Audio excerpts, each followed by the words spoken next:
Fitiavana malala mamerina ny fiarabananareo amin'ny alalan'i Jesosy Kristy manonona ny fiadanan'ny Tompo toetra mandrakariva ao anatinareo, ny fanahy masina izay nitarika antsika hatrany amin'ny mpiandohana no angatahana ihany koa hanazava ny fotsika mandritra izao toriteny izao. Ny filazantsara araka ny Matio 4:9-5 ka hatramin'ny 4:30 dia apahan'ny toriteny izay nataon'i Jesosy Kristy teny atendrombohitra.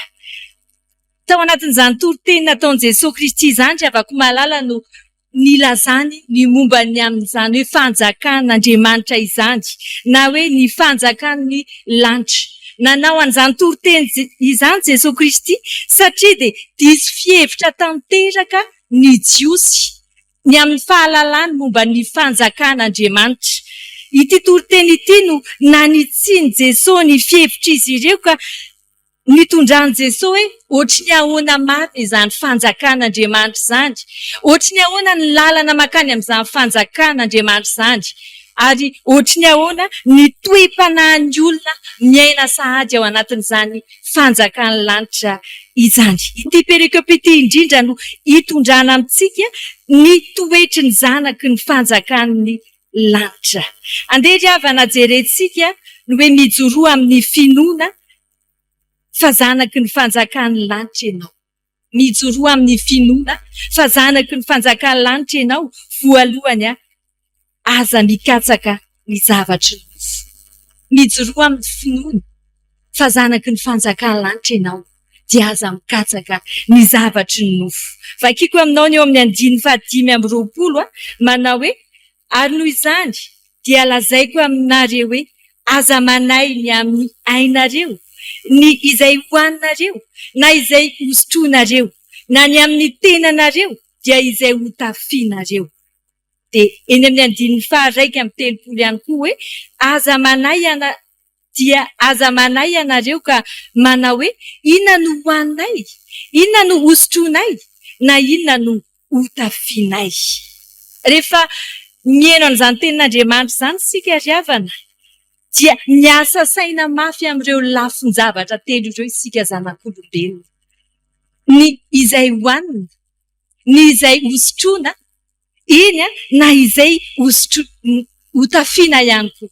Tafiditra ao anatin'ireo isika zanak'Andriamanitra ihany koa. Nefa ahintsy ny tenin'Andriamanitra isika, tsy hanay ny izay hoanina, ny hosotroina, ny hotafiana tahaka ny zanaky n'izao tontolo izao izay feno fanahiana. Fa isika zanak'Andriamanitra, zanaky ny fanjakan'ny lanitra dia tsy mba hanana fanahiana amin'izay hoanina, amin'izay hosotroina, amin'izay hotafiana. Ireo zavatra telo ireo dia avako malala dia ao anatin'ny zavatry ny nofo tanteraka. Ary ny fikatsahantsika an'ireo zavatry ny nofo ireo no miteraka fanahiana. Mandrakariva nefa ny fanahiana dia miteraka tsy fahatokisana an'Andriamanitra. Miteraka fialana amin'Andriamanitra, miteraka ihany koa tsy finoana an'Andriamanitra. Ny zanaky ny fanjakana dia zanaky ny finoana. Zanaky ny finoana ka tsy hikatsaka izay fiainana ety an-tany, tsy hikatsaka izay fiainana ara-nofo ihany koa, fa hikatsaka any zava-panahy izay omen'Andriamanitra azy. Fanoharana no anazavan'i Jesosy Kristy mba hialana ny fanahiana izay mahazo ny zanak'olombelona eto ry havana. Fanoharana momba ny vorona, momba ny voninkazo, momba ny zava-maniry ihany koa. Eny amin'ny 9:20 vakiko aminao amin'ny anaran'i Jesosy manao hoe tsy njofo ny voromanidina fa tsy mba mamafy na mitsinja na mitaona ho any an-tsopitra ireny, ary indrainareo izay ny an-danitra no mamelona azy. Fanoharana ny amin'ny voromanidina io dia avako malala. Tsy mba mitaona ho any an-tsopitra izy fa Andriamanitra mamelona azy. Maika fa ianao izay novidian'Andriamanitra, maika fa isika izay nataon'Andriamanitra ho mpanjaka ny zavaboary, anana fanahiana tokoa ve. Ravana malala rehetra ao amin'ny tompo, ny zanaky ny fanjakana, tsy mikatsaky ny zavatra ara-nofo izy, tsy mikatsaky ny zavatra ny tany izy, fa mitondra fanahiny izany ary mitondra tsy fahatokisana an'Andriamanitra ihany. Fa ny hafatra faharoa ato amin'izao perikôpa izao dia mampianatra Jesosy ny amin'ny toetra ny zanaky ny fanjakana ihany koa dia sady tsy mikatsaky ny zavatra anofo izy izay mitondra fanahiny, fa mikatsaka kosa ny zava-panahy. Izany ravana ny toetry ny zanaky ny fanjakana. Tsy mikatsaky ny zavatra anofo izy, ara-nofo izy, fa mikatsaka ny zava-panahy. Dia vakiko aminao ny 9:30 amin'izao perikôpa izao manao hoe fakatsao aloha ny fanjakana sy ny fahamarinana dia anampy anareo izany rehetra izany. Asain' Jesosy hikatsaka fanjakana sy ny fahamarinana ny zanaky ny fanjakana. Izao sy anao anisan'ny zanaky ny fanjakana riavako manana. Diso fihevitra tanteraka ny jiosy raha nieritreritra ny amin'izany hoe fanjakana izany. Ny fanjakana masy dia everiny zareo fa mbola ela. Mbola rehefa tonga ny fitsarana rehefa any aoriana any dia izay andovan'ny fanjakan'Andriamanitra, izay no miaina ao anatin'ilay fanjakan'Andriamanitra. Ka izany indrindra no mahatonga an' Jesosy manintsy eto ary hitondrany hoe inona marina izany fanjakana izany. Ny fanjakana, voalohany indrindra ny fanjakana dia ny fanapahan'Andriamanitra ao am-pon'ny olona teny ety an-tany izy. Fanapahan'Andriamanitra ao am-pon'ny olona teny ety an-tany izy. Ny mahafanjakana ny fanjakana riavana dia misy hoe fanjakana olona ao. Dia misy fanjakan'Andriamanitra ihany koa. Ao anatin'ny fanjakana dia satarina ety an-tany izay midika fa Andriamanitra no manjaka ao am-pon'ny olona. Isika izany rehefa mampanjaka an'Andriamanitra ao am-pontsika amin'ny fiainantsika manontolo dia efa ato anatin'ny fanjakan'Andriamanitra isika. Vao nanaiky an' Jesosy Kristy ho tompo sy mpamonjy amin'ny fiainantsika dia efa ato anatin'ny fanjakan'Andriamanitra isika.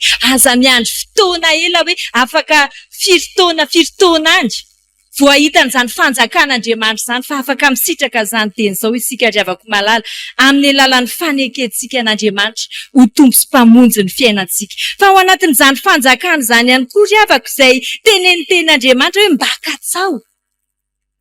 Dia ny fanjakana amin'ny mahafanjakana azy dia fikambanana masina izany fanjakana izany. Ao anatin'izany fikambanana izany dia misy ny mpikambana izay izao sy anao mpikambana ao anatin'ny fanjakan'Andriamanitra ary Andriamanitra ny lohany. Fa ao anatin'izany dia misy lalàna ifampifehezana. Izany no mahafanjakana ny fanjakana. Misy lalàna ifampifehezana ao izay hitezan'Andriamanitra ny toetrantsika ilay zanaky ny fanjakana mba ho mendrika ho tena hitoetra ato amin'ny fanjakan'Andriamanitra sady sika teny ety an-tany. Ny zanaky ny fanjakana izany dia tarihan'Andriamanitra anao filamatra, anao idealy ny fanarahana ny sitrapon'Andriamanitra. Izay ilay lalàn'Andriamanitra, fanatanterahana ny sitrapon'Andriamanitra tamin'ny fiainan'ny jiosy taloha. Ny fanatanterahana an'izany sitrapon'Andriamanitra izany dia ny fanatanterahana ny lalàna Mosesy dia faneriterena. Hoe tsy maintsy manao an'izao, tsy maintsy manao an'izao vao tonga any amin'ny fanjakan'Andriamanitra. Fa ny an'i Jesosy eto tena ampianariny indray ny jiosy mba hanao ny sitrapon'Andriamanitra amin'ny fony tanteraka, amin'ny fitiavana an'Andriamanitra ary izany no tena toetry ny zanaky ny fanjakana. Riavana malala rehetra ao amin'ny tompo, ny zanaky ny fanjakana dia mikatsaka ny zavatra ara-panahy izy. Mikatsaka ny zava-panahy teny ety an-tany izy. Tsy miandry an'izany hoe tonga ny an-danitra vao zanak'Andriamanitra, fa vao noforonon'Andriamanitra isika dia efa zanak'Andriamanitra. Ny dikan'izany dia izao, vao noforonon'Andriamanitra isika dia mendrika loatra anao ny sitrapon'Andriamanitra. Mendrika ihany koa anaja an'Andriamanitra amin'ny androm-piainantsika rehetra. Raha fitiana riavako malala izay voambara dia izao. Mijoroa amin'ny finoana. Mijoroa amin'ny finoana mampianatra antsika Jesosy Kristy fa zanaky ny fanjakana isika.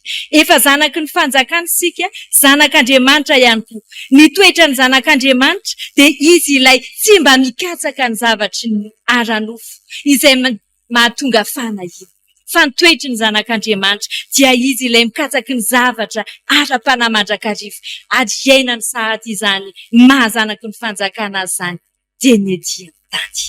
Tantara kely iray no entiko amaranana izao toriteny izao ry havako malala. Tany ivelany tany nisy mpanjaka iray izay. Isaky ny tonga ny farany taona dia fomba n'ity mpanjaka ity ny manasa olona maro ao amin'ny fanjakany mba hiaraka hisakafo aminy, hanao fety miaraka aminy. Nananjanaka roa lahy moa ity mpanjaka ity. Ny zavatra mahagaga dia isaky ny tonga ilay fety, isaky ny tonga ny farany taona dia tsy mba tonga ao mihitsy ny reto zanandroa lahy reto, fa dia ny vahoaka tao amin'ny fanjakany ny tena nataon'ity mpanjaka ity tsara karakara. Nandritra an'izany ry havako malala dia reto zanandroa lahy reto rehefa tsy tonga tao amin'ilay fety dia nandeha nitady izay nahafinaritra anazy tany ivelany tany, nitady izay nahasoa anazy tany ivelany tany, nandany vola, nanao lanonana ty any ivelany tany fa tsy mba hisanakao amin'indrainy. Rehefa nelehibe izy reo lahy dia nanantona andrainy ihany ny farany. Fa manino izay ry dadany tsy mba asainao rehefa farany taona ohatran'izao nefany ianao dia tena karakarainao ny vahoaka rehetra fa izahay zanakao tsy mba karakarainao. Dia namaly ny azy ampahendrena ry havako malala ity mpanjaka ity hoe tsy mba nahazo taratasy fanasana nareo ary tsy mba natsona manokana. Ny antony dia satria nareo efa zanako. Zanako fa zanaky ny fanjakana nareo, tsy mila taratasy manokana ianareo vao tonga ato amin'ny fanasana. Dia toy izany koa isika ry havako malala, isitrao ny mahazanaky ny fanjakana antsika. Ny hafa aza karakarain'Andriamanitra, maika fa isika ve tsy hanantona an'Andriamanitra, tsy hanao ny sitrapon'Andriamanitra, fa efa zanaky ny fanjakana isika. Esory ny fanahiana fa Andriamanitra no efa miaraka amintsika sy nifidy antsika hatr'izay. Ho an'Andriamanitra irery ihany voninahitra fa ho anareo izany teny izany. Amen.